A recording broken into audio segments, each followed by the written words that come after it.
Vozes de esquerda, especialmente aquelas filiadas à tradição trotskista, afirmam que a União Soviética derrotou a Alemanha nazista graças ao seu povo e aos seus militares, mas apesar de Stalin, que teria tido um papel nefasto ou até desimportante durante a guerra. Essas afirmações fazem sentido?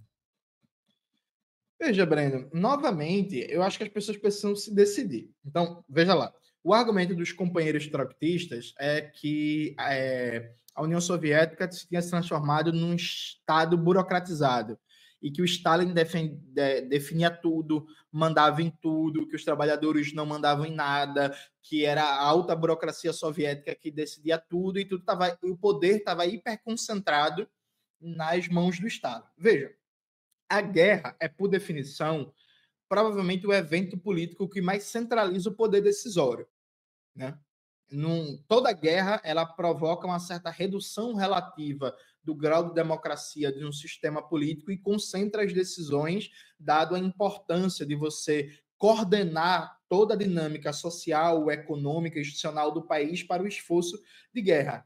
Não tem como você sustentar ao mesmo tempo que era um Estado com hiperconcentração decisória no topo e, consequentemente, na figura individual do Stalin, e dizer que este Estado com capacidade decisória hiperconcentrada, ele conseguiu vencer uma guerra a despeito do seu alto comando e do seu maior líder. Veja, as coisas não funcionam assim, porque todas as decisões estratégicas econômicas de onde vão ficar as fábricas, o que vai ser prioridade de produzir, onde é que vai ficar as divisões, quais serão as táticas de combate, tudo isso passava pelo alto comando, consequentemente passava pela direção política do Joseph Stalin como principal líder do Partido Comunista da União Soviética. Aliado a isso, Breno, o Stalin ele tem um papel de um dirigente militar de qualidades comprovadas já na Guerra Civil Russa.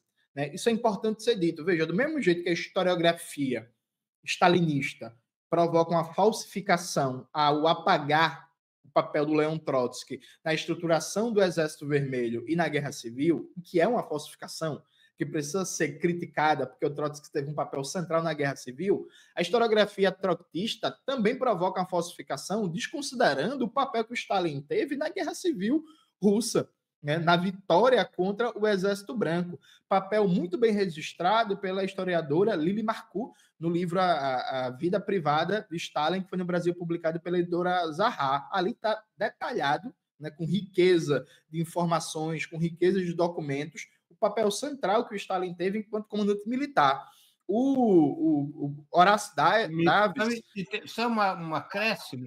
Inclusive, Stalingrado se chamava Stalingrado porque uma das grandes batalhas da Guerra Civil foi em Tsaritsyn, que era o antigo nome de Stalingrado, né? Exatamente, exatamente. O historiador e sociólogo Horácio Davis, no livro O Marxismo e a Questão Nacional, ele cita um discurso de Stalin para os formandos do Exército Vermelho de 31, Breno. Nesse discurso, Stalin faz um amplo apanhado da história militar da Rússia e diz que era fundamental a modernização do aparato industrial e produtivo da Rússia, porque nos próximos 10 anos provavelmente eclodiria uma nova Guerra Mundial. O Stalin, inclusive, acertou a data da guerra, né? 31, 10 anos, assim. Então, inclusive, o Euclides Vasconcelos, ele está para lançar agora, nas próximas semanas, o livro com escritos militares do Stalin, que todo mundo vai poder conferir em loco a capacidade militar do Stalin. Veja, a gente pode criticar o Stalin por muitas coisas, né?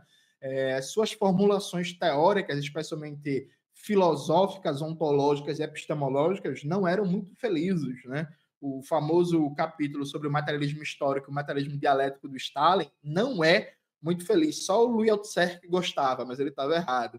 Né? Mas é inegável as qualidades de organizador e as qualidades de chefe militar do Stalin. Então, eu lamento bastante que companheiros trotskistas reforcem versões falsificadas e que tem, Breno, e aí é curioso, né? E que tem como fundamentalmente única fonte o discurso secreto do Nikita Khrushchev, porque o Nikita Khrushchev também parte dessa mentira de que o Stalin era um péssimo líder militar e que ele planejava os planos de guerra num globo escolar. Né? Então, ele riscava o globo escolar e ali ele fazia os planos de guerra. Veja, isso é uma falsificação grosseira do Khrushchev, que não tem fundamentação em nenhuma documentação, em nenhuma análise séria, e é simplesmente inaceitável que mais de 70 anos depois do discurso secreto ainda se repita esse tipo de mentira, sabe? Sabe qual é a origem dessa história do globo terrestre? Que o Stalin decidia a guerra do globo terrestre? Sim. O Stalin era um admirador absurdamente fanático do Charlie Chaplin. Absurdamente fanático, ao ponto que ele mandou cachorros de presente para o Chaplin quando o Chaplin fez, se não me engano, 50 anos. E o Stalin assistiu várias vezes O Grande Ditador, e tem aquela célebre cena em que o Chaplin fica brincando com o globo terrestre. E o Stalin passou a usar como brincadeira nas conversas do Kremlin que ele queria um globo terrestre como o do Chaplin, para decidir os rumos da guerra. É essa a fase científica do Khrushchev. É isso.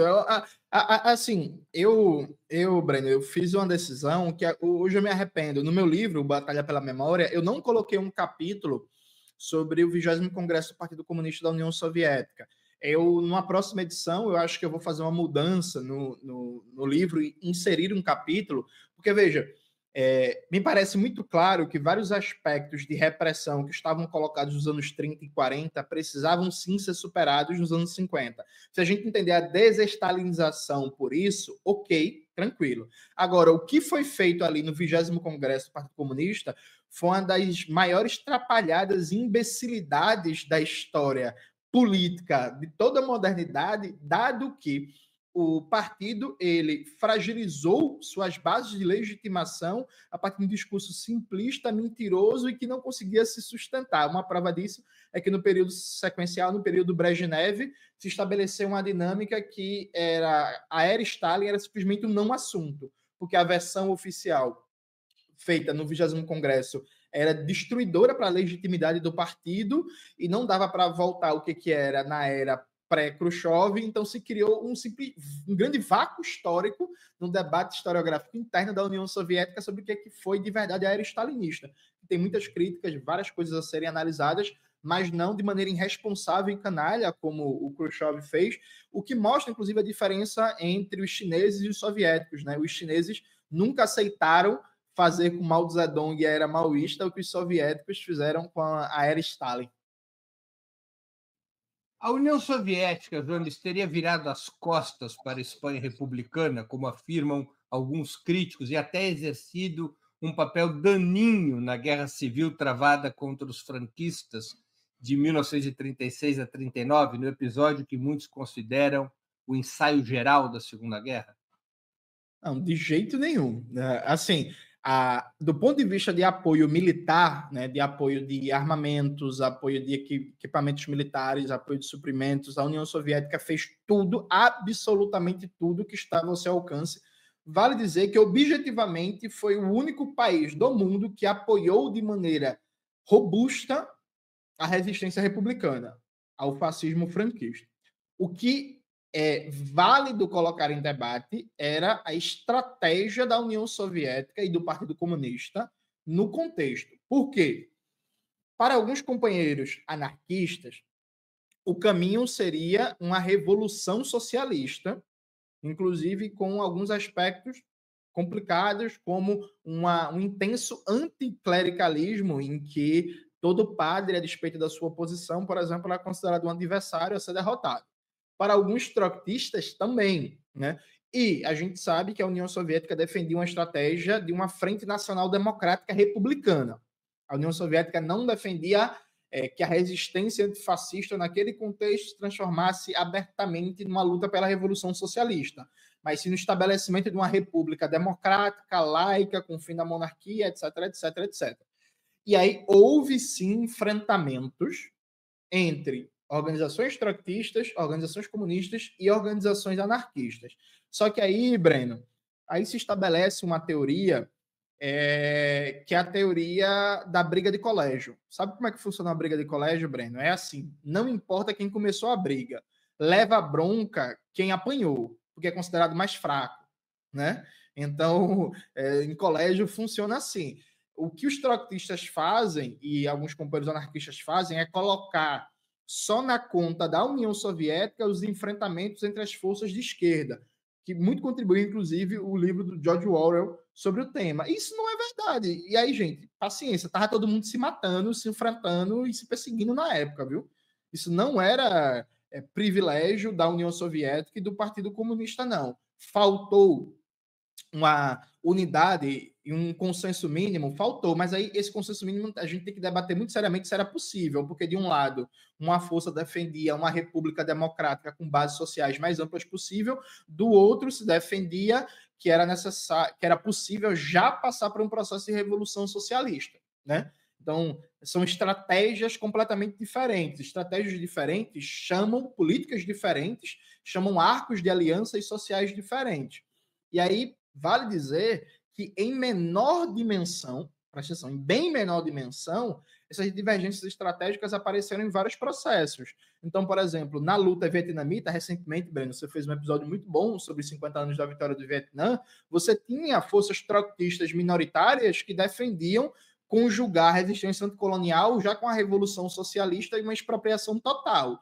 O Partido Comunista e a liderança de Ho Chi Minh, por exemplo, eles eram contra a expropriação total dos latifundiários enquanto estava rolando a resistência à invasão colonial. A maioria das ações agrárias do Partido Comunista dizia respeito a reduzir valor de arrendamentos, perdoar dívidas, fazer algumas reformas agrárias de terras devolutas, mas, por exemplo, os grandes proprietários de terra não foram expropriados totalmente, especialmente no período de resistência francesa. E aí isso não virou um conflito de grandes proporções, porque o trotskismo era diminuto no Vietnã, né? Mas estava colocado ali uma estratégia diferente. Mas eles reclamam que o Ho Chi Minh pegava pesado contra os trotskistas, né? Pegava mesmo, mas aí é isso, a vida é dura, né? Os trotskistas, quando tiveram poder, como é que eu posso dizer, simbolizado por Trotsky, eles mataram os anarquistas, né? Inclusive, o anarquista coerente, ele não deveria ficar triste com os stalinistas, porque quando Stalin controla o poder, nem tinha mais anarquista para matar, né? Porque o Trotsky já tinha matado todos, né? O papel de Trotsky em Kronstadt é um negócio terrível. Recentemente eu vi o Valério, nosso companheiro Valério Arcari, escrevendo o texto, aí Valério fala assim, Kronstadt foi um erro. Não, tudo bem, foi um erro, mas a autocrítica de 80 anos depois. Na época, enquanto tinha um poder, o Trotsky era brutal, né?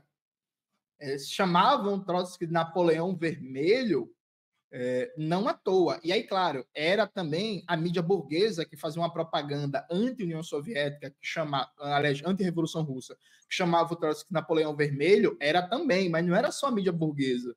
Né? Vários companheiros anarquistas chamavam o Trotsky de Napoleão Vermelho pela brutalidade que foi colocada ali na repressão dos anarquistas ao exército do Magnum, lá da Ucrânia. Então, assim, essa divergência existia. Agora, negar o apoio decidido, firme da União Soviética, inclusive a organização pelo mundo inteiro de partidos comunistas, mandando brigadas de solidariedade, heróis antifascistas que, por exemplo, saíram do Brasil e foram lutar na Espanha. 19 brasileiros foram lutar na Espanha. Exatamente. Inclusive um deles, se não me falha a memória, o Apolônio, né? De Carvalho. Apolônio de Carvalho é o general de 3 exércitos.